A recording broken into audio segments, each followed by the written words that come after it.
محترم حضرات، اس آیت میں دو طرح کے مسائل سامنے آتے ہیں۔ پہلا مسئلہ یہ ہے کہ جو شخص اس دنیا سے چلا جاتا ہے اور اللہ کے ہاں پہنچ جاتا ہے، اس کی الگ سے نئی دنیا کا آغاز ہو جاتا ہے، جس کو عالم برزخ کہتے ہیں۔ عالم برزخ ایک آڑ ہے جو دنیاوی زندگی اور قیامت سے پہلے کی زندگی ہے، اس کو برزخی زندگی کہا جاتا ہے۔ حضرات اکرامی، یہاں پر اللہ تعالیٰ نے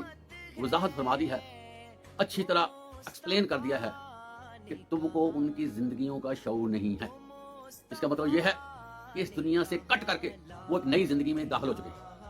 اور کس طرح کی وہ زندگی گزار رہے ہیں، کیسے ان کو رکھا جا رہا ہے، کیا کیا ان کے معاملات ہیں، کیسے ان کے شب و روز ہیں، کیا کیا کچھ ان کو دیا جا رہا ہے، کیا کیا آرائشیں ان سے ان کو میسر ہیں،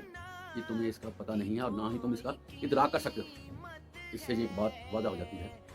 کہ اللہ کی راہ میں جان دینے والے اولیاء اللہ، انبیاء کرام اور صلحاء اور اللہ کے پیارے جو بھی اس دنیا سے رخصت ہو جاتے ہیں، وہ دوسری دنیا میں داخل ہونے کے بعد اس دنیا سے اپنا رابطہ ختم کر چکے ہوتے ہیں۔